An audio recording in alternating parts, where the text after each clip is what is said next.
Hi guys, I'm doing this before I get too comfy in bed. I don't know what I was just gonna do. Don't ask. I've got these in my hands. I haven't done them since I've been back from dancing, so my mum does not mind. Okay, that mind you. So we're gonna be reading this. We have to 5.05. I'm getting really good with the book because I've made the book. I'll show you that at the end of the video. What chapter are we on? I don't know. I remember.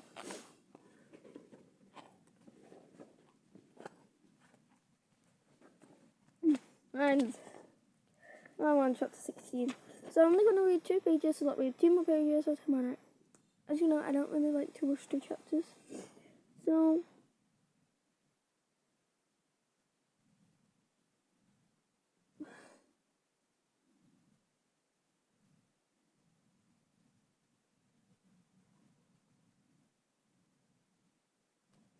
let me just find the little bit that we were on, because it was after the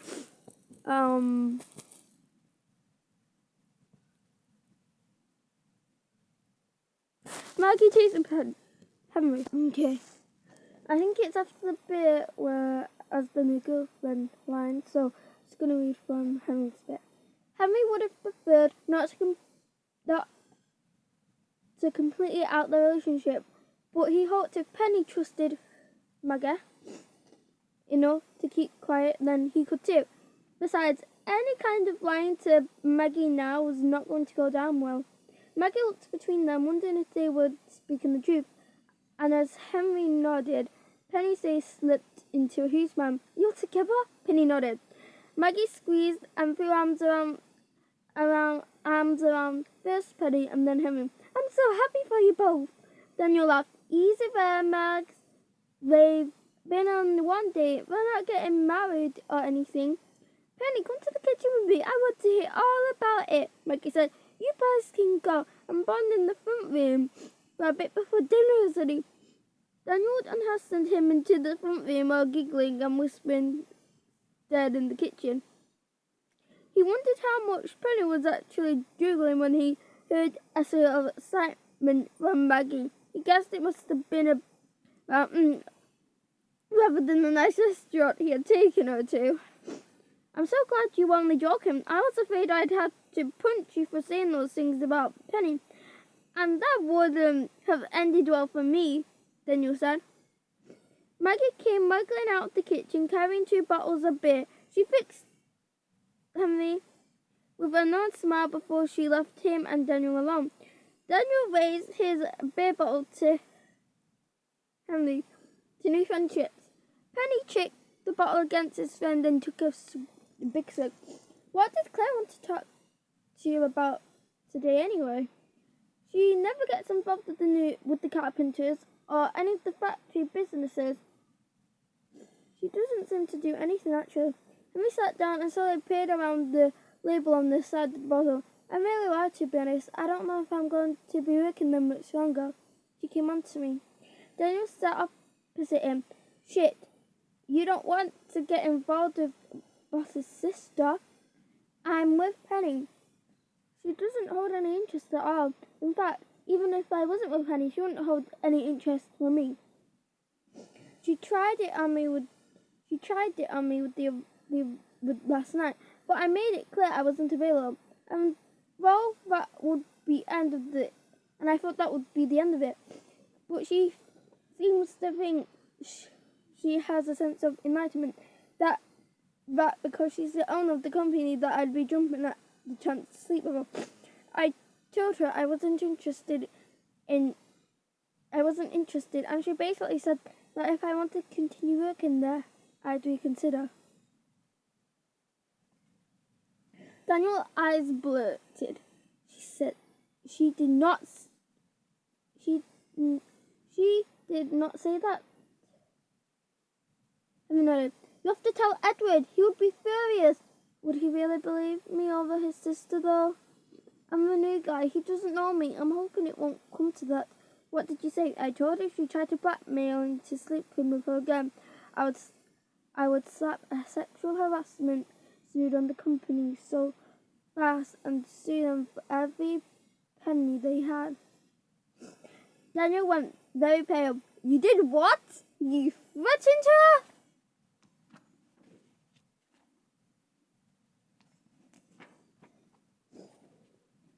Henry ran his fingers through his hair. It probably wasn't my best move. You just me off.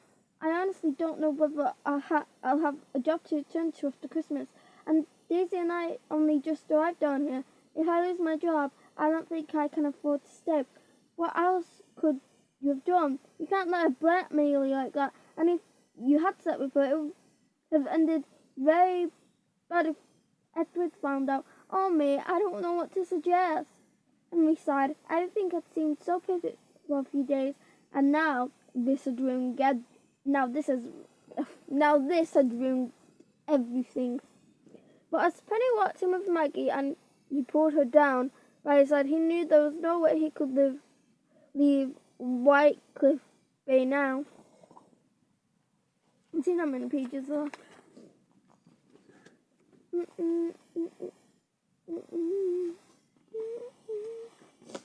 So you'd 1, 2, 3, 4, and then 1, 2, 3, 4.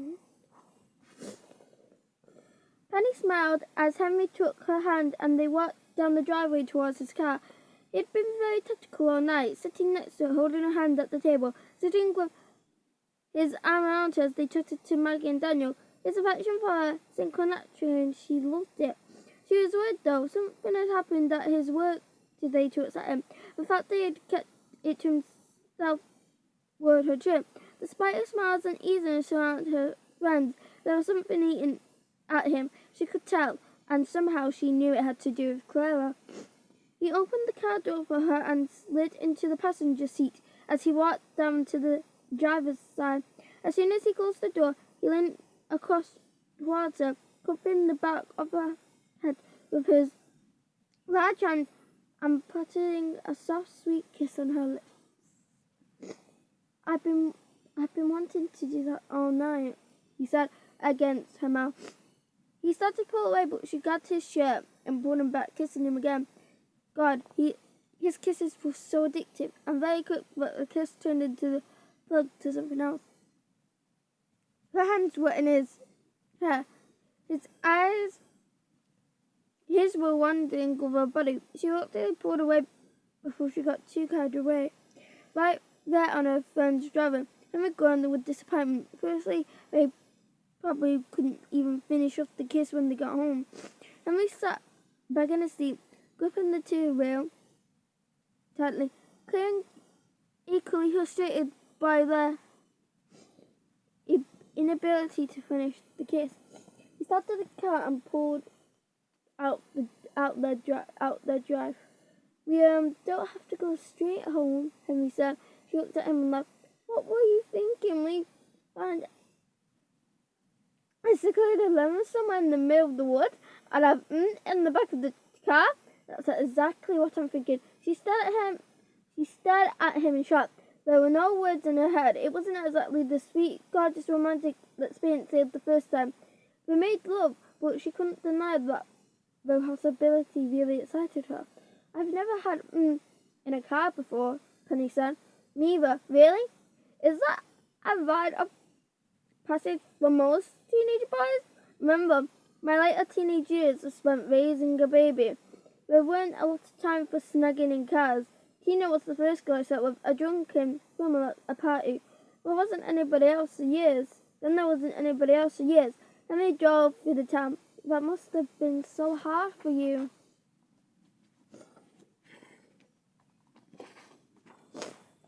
He shrugged. Daisy was my priority. Woman just didn't register on my guard for a long time.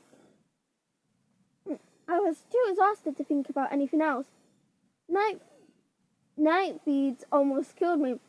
So not in weird and wonderful places. Henry thought about this a moment. There was anywhere in unusual places.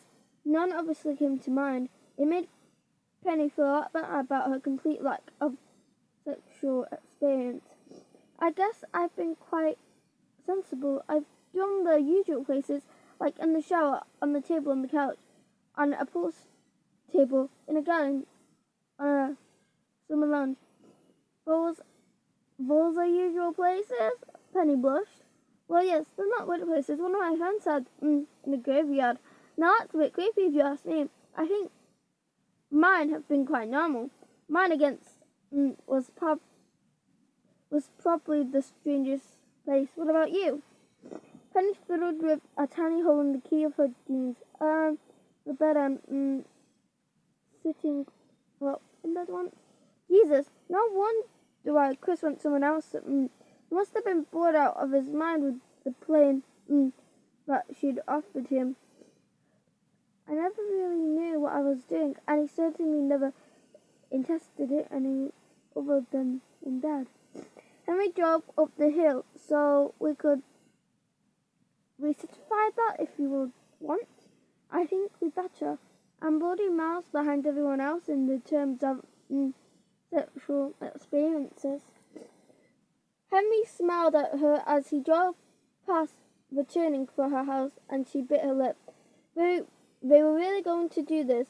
They was going to have in the car. She certainly wanted to experience with all of those moments with Henry in all the places that he had spoken about. They drove around the hills, and Penny took her hand, running his thumb over her palm in tiny little circles that just sent desire and need spilling through her. They came to some woods, and Henry pulled off a short service road that led into an old beacon. In the day, cars would have been double packed either side of the service road as people would walk around the woods with their dogs, but now in the middle of the night, the road was empty. Once Penny was set aside, they were far enough away from the main road not to be spotted. He pulled onto the side of the road and parked under a tree. He turned the engine and the lights off, and they were plunged into darkness. They sat in silence a moment while their eyes became accustomed to the light, or the lack of it. Penny was so excited and so nervous. This felt silly and wrong and wonderful all at once. How should we do this? Penny asked, wondering if her innocent nativity was total turner. Maybe she should be more adventurous. She reached across the handbrake and kissed him, and as he ran his fingers through her hair, she moved over to the side of the car and straddled him, accidentally pressing the horn with her bum as she positioned herself against the steering wheel. The noise was so loud and alien the lights was loud and alien in the middle of the woods, and it scared her enough to make the kiss. An alien in the middle of the woods. An alien. Okay. An alien in the middle of the woods. And it scared her enough to beat the kiss. Henry laughed with his hands at her hips. He pulled her tightly against him. We were on the way up before kissing her again. He unzipped her coat and slid it off her shoulders, and she shivered as the cold of the night spoke through her thin skirt to her skin. Okay, I could have looked at that. We have 1, 2, 3, 4, 5, 6.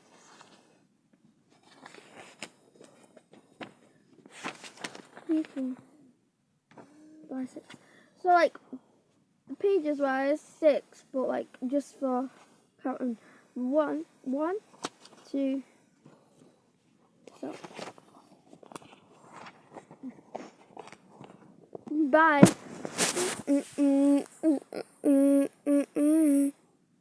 Oh yeah, I said I was gonna show you what page I'm. Give me 1 sec. So this book, yeah, I used to be all the way over here, but now I'm at page 386, 387. But the question that I need to ask the library teacher is, can I do the test at home? Because I can't do it at school anymore because my English teacher stopped the library lessons on a Friday because of the rest of the class, which is so unfair. But I love my English teacher, so I'm not going to go against it. Bye, guys.